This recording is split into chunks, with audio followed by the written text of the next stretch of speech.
What's going on? What's happening? I hope you're doing well. My name is Joe, and I practice talking on the internet.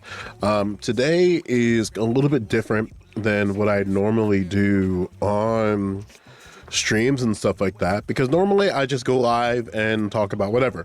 But what I'm going to try to do to the best of my ability is structure this video in such a way where it's very palatable and digestible on YouTube.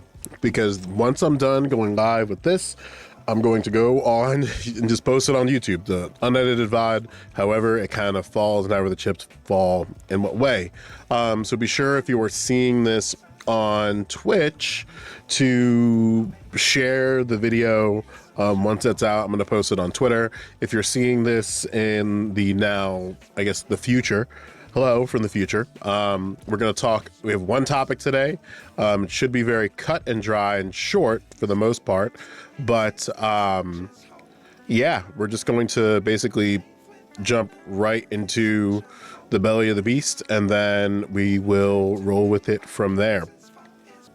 So there was a settlement that just dropped. I think it's maybe an hour or so, or a couple hours old at the point of me hitting live on this, but a very prominent New Jersey bank settled with the Department of Justice over racism. There's no other way to really describe it. So what we're going to do, I'm going to read over the briefing that just got posted on the DOJ's website, and then roll with it from there. So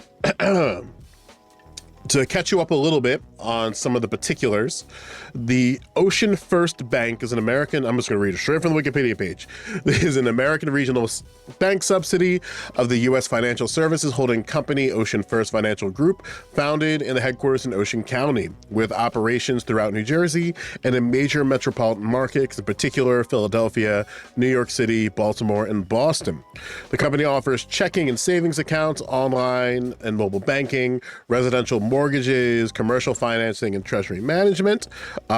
They first opened in 1902 and was founded as the Point Pleasant Building and Loan Association. In 1960, it changed to Ocean First Federal Savings and Loan, establishing its operations until 1985, when the business expansion took place in Middlesex. In 1999, they changed to Ocean First Bank. Ocean First is a initial public offering, converting from mutual to stock ownership in 1996, which occurred establishing a holding company. In 2018, Ocean First became the bank holding company, Ocean First Financial Corporation, or Corp. And the company completed the conversion of its charter from a federal savings bank to a national commercial bank. You are officially caught up on everything you need to know about Ocean First. For the sake of this conversation, because they are a publicly traded company, here's its stock. So currently its stock is up, and it's at 18.73 or $18.73. I don't know how you read this, up by 3%. I want to just make that very clear. It is up at 3.31% at the point of this that dropped from the Department of Justice. So for the sake of whatever, take that however you would like. So the Justice Department and Department of Housing and Urban Development secure over $15 million from Ocean First Bank to resolve redlining claims in New Jersey. Just as a reminder, according to the Wikipedia, the revenue is $337.447 million. So take that as you may. So again, the Justice Department and Department of Housing and Urban Development secure over $15 million from Ocean First Bank to resolve redlining claims in New Jersey. Again, a company which revenue, according to Wikipedia in 2022, was $377.447 million, with a net income of $147.357 million. Settled redlining claims for $15 million. Just to, what does that mean? I don't know. You tell me. Again, a traded company which stock is currently up by 3%. as this news just releases. So anyway, the Justice Department's Civil Rights Division, U.S. Attorney's Office of the District of New Jersey, and Department of Housing and Urban Development announced today that Ocean First Bank N.A. has agreed to pay over $15 million to resolve allegations that it engaged in a pattern or practice of lending discrimination by redlining predominantly Black, Hispanic, and Asian neighborhoods in Middlesex, Monmouth, and Ocean counties in New Jersey. Redlining is an illegal practice in which lenders avoid providing credit services to individuals living in communities of color because of the race, color, or national origin of residents in those communities. In October 2021, Merrick Garland and General Clark, that's a name, launched the Justice Department's Combating Redlining Initiative, a coordinated enforcement effort to address this persistent form of discrimination against communities of color. The initiative is expanding the department's reach by strengthening partnerships with U.S. attorneys' offices around the country, regulatory partners, and its partners in state attorney general's offices. Since 2021, the department has announced 13 redlining resolutions and secured over $137 million in relief for communities of color that have been victims of lending discrimination across the country.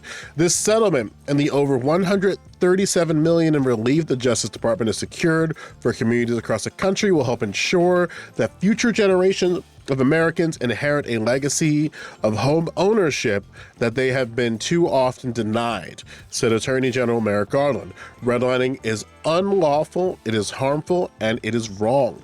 The Justice Department will continue to hold banks and mortgage companies accountable for redlining and to secure relief for the communities that continue to be harmed by discriminatory practices.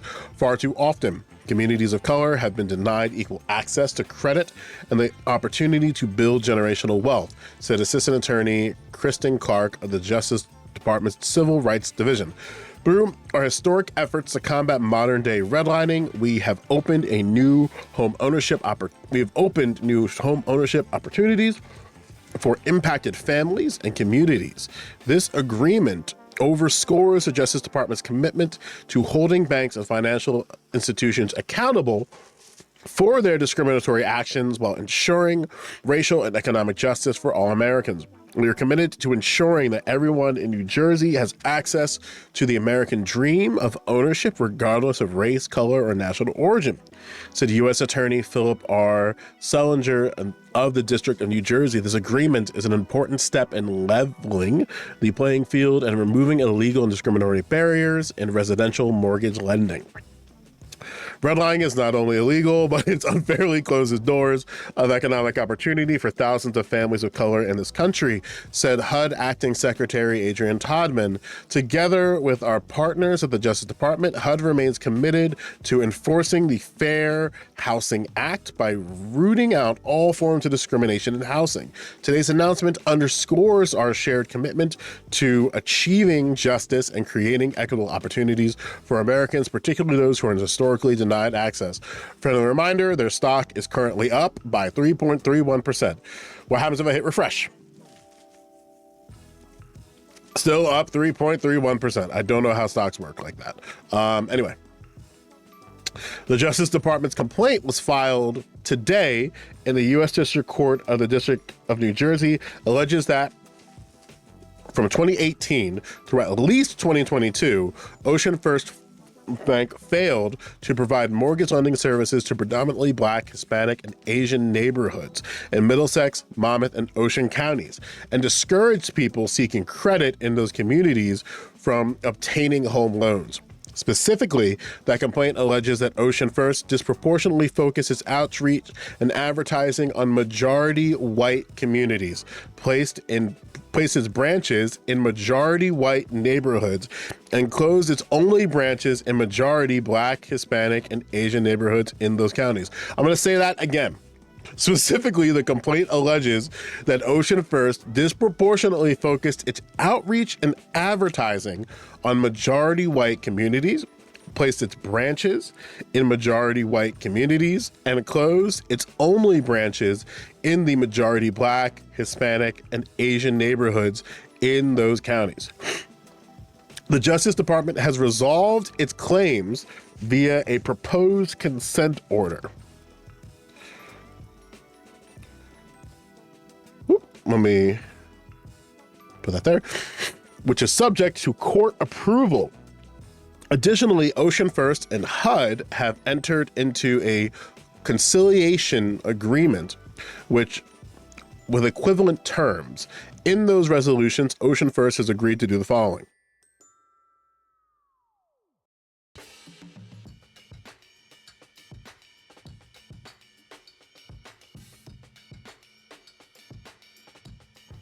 Again, this is live. I am so sorry. Invest in $14 million in a loan subsidy fund to increase access to home mortgage, home improvement, and home refinance loans for residents of majority Black, Hispanic, and Asian neighborhoods in Middlesex, Monmouth, and Ocean counties. Spend $400,000 on community partnerships to provide services related to credit, consumer finance, education, home ownership, and foreclosure prevention for residents of predominantly Black, Hispanic, and Asian neighborhoods in those counties. Spend $700,000 on advertising, outreach, consumer financial education, and credit counseling focused on predominantly Black, Hispanic, and Asian neighborhoods in those counties. Open a loan production office that maintains the bank's recently opened full-service branch, both located in predominantly Black, Hispanic, and Asian neighborhoods in those counties, with at least one mortgage loan officer assigned to each location. Conduct a community credit needs assessment, evaluate its fair lending compliance management systems, and conduct staff training on fair lending, and hire a director of community lending who will oversee the continued development of home mortgage lending in communities of color. Justice Department Civil Rights Division and U.S. Attorney's Office of the District of New Jersey opened their investigation into Ocean First lending practices after receiving a referral from the bank's regulator, the Office of the Comptroller of the Currency. Ocean First cooperated with the investigation and worked with the Justice Department and HUD to resolve the redlining allegations. Here's the problem. And I'm going to have to spend some time in certain aspects of the particulars. So that's going to be something that I'm going to have to parse out and read in a more detailed fashion, because this proposal is far too long for me to reasonably go over on stream. I think it would be irresponsible for me to not go over this and then just make sort of blanket claims about what's going on. There's a few things that jump out to me right away. The first thing, and probably one of the most important in my eyes when it comes to these types of things, is I believe that the Justice Department should compel, force, however you want to word it, to have Ocean First, I keep saying front, it's supposed to be first. Ocean First to clearly articulate what they did during this moment from 2018 to 2022. Because remember, this is during the pandemic. So this is the precursors of the pandemic itself, and then the fallout, or the basically, how we want to call it, fallout, recovery, what have you, of after the pandemic. So it encapsulates a really decent chunk of time during COVID. Depending on how you believe COVID to be, either all of COVID or ongoing. That's number one. So people gotta know what they did. And people gotta know what they did through the horse's mouth, not through HUD, not through Department of Justice, not in regards to its initial complaints, like none of this legalese type stuff that needs to be articulated through Ocean First Bank. Exactly what happened. Now, granted, I'm sure if I read through this, it's going to probably articulate the context of that. Again, it's 29 pages. I'm going to read on my own time and not on yours. But I think it's important that Ocean First, at some point during this, articulates what they did. Because this is for however you want to look at it, a small bank. A small bank in the context of all the other banks that exist out there. And I have no reason to believe that they're the only ones who do this. So I think it's important that people know what they did, how they did it, and how they got away with it.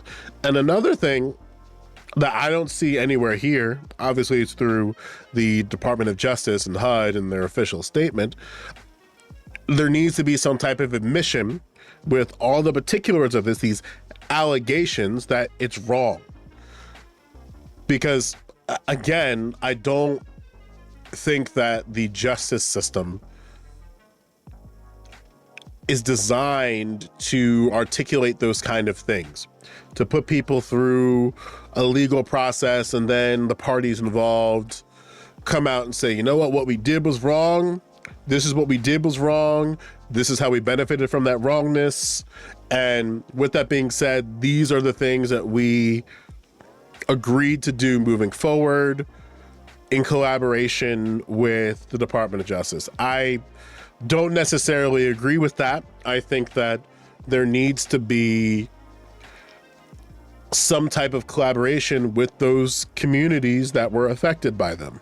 Like, I think it's very important in this case for the Department of Justice to articulate what all this actually meant in context to the moment that this occurred. Because again, this occurred from 2018 to 2022. This is the pandemic. This is the precursors of the pandemic itself, and after. So you need to contextualize to people what that meant for neighborhoods in Middlesex, Monmouth, and Ocean. You have to articulate that. And you have to articulate what that meant in practice, in everyday navigation to those things. What did the home ownership look like in those areas? What did the home improvement initiatives look like in those areas prior? Like you're saying that it closed its branches, it's closed its only branches in the majority Black, Hispanic, and Asian neighborhoods in those counties. But what does that mean to the people in those areas? What does that mean to their ability to access these things? And why was 14 million the number that comes up, or 15 million rather? Why is it these particular numbers? Why is the particular of those numbers that agreement? This is all information that I think people need to know, and people need to be able to read and understand. Again, on one aspect, it's on the onus of Ocean First Bank to articulate those things. I think that is something that must be contained in agreements like this. There has to be an admission of wrongdoing. If there's no admission of wrongdoing, then what do we do? Like, what's happening here? Because if a group doesn't admit that what they did was wrong, why it was wrong, and how they benefited from the wrongness, the settlement doesn't mean really anything to me. It just means that, hey, you caught us, sorry, let's try to smooth this over. Like, again, this is $15 million to, if I want to believe that the Wikipedia numbers are true, this is a $100 million plus company that is publicly traded, a stock which is currently, as I continue to mention, up at the point of us having this discussion and me recording this video. So I don't know what this means. Like, what, like, who, on one hand, I don't want to say who cares. I don't want to say that, but I am very much disappointed. And I think that anybody who is looking at this objectively should be disappointed. Right now it's at 18.73. Like I mentioned, it's up by 3.31%. So I'm curious about what this will look like at the end of the day. Because what's 15 million to a bank that makes hundreds of millions of dollars? What is that? What is that?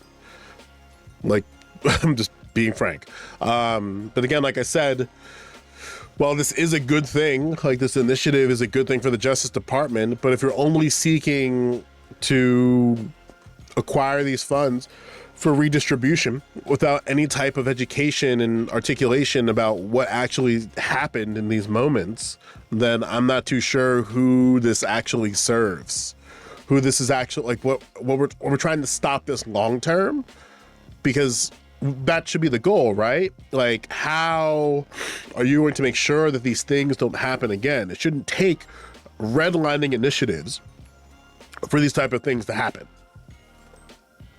But with that being said, those are my preliminary thoughts of it. I'm going to do a more long form of this on stream, but I'm going to need a day or two on top of my other stuff to go over this in a more fine-tooth comb and really get some better contextualization about what the Department of Justice alleged them to do in substance outside of just bullet points. And then what that monetary amount means. Maybe I can find out why they came to that number and just do some better information so I can share that to people. That's going to be on my stream, though. I'm not going to make a YouTube video about it. When stories like this happen, instead of just hitting record, I'm just going to go live, share it as a preliminary, my preliminary thoughts on it, and then do a more long-form thing on my Twitch channel. So if you're seeing this in the future and you're not part of like the live stream capacity of you seeing this video, be sure to check out my Twitch stream. That way you can see it in a more like long form of like what I found out through digging into this a little bit more. But on the preliminary, it's fine. There's a lot that still needs to be done. I think there's a lot that we still need to understand about Ocean First and their banking practices and how that relates to the communities itself. I really don't like settlements. I think settlements are an easy way to dodge guilt, dodge wrongness, and dodge needing to articulate that, and articulate what it is, right? Because it just stays as claims. And when things stay as just claims and not a full actualization of what this was wrong, then I don't think it actually is doing much to try to have people really understand the wrongness of these things and why and how different institutions, in this case, a national bank, benefited from that wrongness, you know? But anyway, that's all I got for now. I'm on Hippy Dippy on Sunday. It's the recruitment thing. So there's a bunch of new folks that are in there looking to like make it all the way to the main show. So I'm one of the regular representative of the regulars. I think it's on Westside Tyler's channel or something. It's on Sunday at 2. I'm going to try to do a stream tomorrow. But we'll see. Like, my schedule is kind of cutting it close in some particular areas, but we'll see how that works. But with that, I will see y'all soon.